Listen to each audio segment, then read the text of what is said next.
According to a new analysis from the Washington Post this week, the Trump re-election campaign, along with the Republican Party and several other organizations and PACs that have been spending money on Trump's behalf, they have now spent more than $1 billion collectively on Trump's re-election campaign, dating, by the way, all the way back to 2017, Trump's first year in office. These re-election campaigns have been spending money to get him reelected even before he'd spent a calendar year as president of the United States. $1 billion. And that still hasn't helped to put a dent in the double-digit lead that Joe Biden has over Donald Trump in most polls. That is absolutely remarkable. See, here's the thing. Back in 2012, when you had Obama, at this point, he had spent roughly $640 million on his reelection. Again, essentially since he became president in January of 2009, they start immediately spending money to get you reelected. He only spent $640 million. Trump and all of his Republican groups have now spent over $1 billion, and they're losing by as much as 10 points.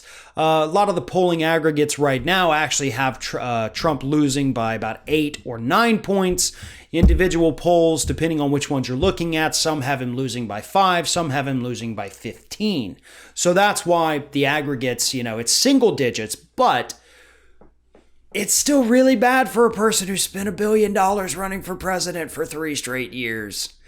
But that's the problem too, right? The problem that this man has right now is not that Joe Biden is just killing him because he's a kick-ass candidate.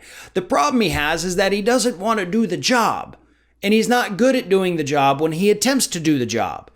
He wants to sit back, eat Big Macs, and play golf. And you know what? If he weren't president of the United States, there'd be nothing wrong with that.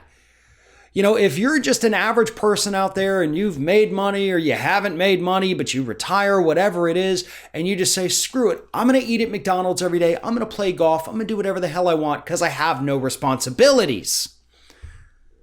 You have to have that last part. You have to have no responsibilities for this to be totally okay. And if you don't have any responsibilities, then great. Golf all day. Eat at McDonald's 4 times a day. Whatever you want. You've earned it, sure.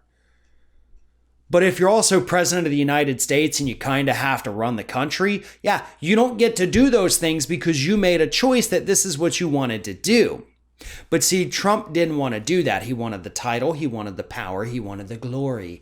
He didn't want to have to do the job. He wanted to go around the country and do his little rallies, where everybody says how much they love him. He loves that. It feeds his ego like crazy. And he's been doing that since 2017. And that's one of the big things, obviously, these groups have been spending money on, and that is considered a re-election effort. But in between the rallies, the love fest, the golfing, the vacations, Trump hasn't actually been working. He started a trade war that he admitted earlier this week he's given up on. We're in the middle of a pandemic, and he's still going golfing with celebrities sometimes. Ooh, that's fun. Brett Favre recently. That's not helping the pandemic at all. So it is what it is.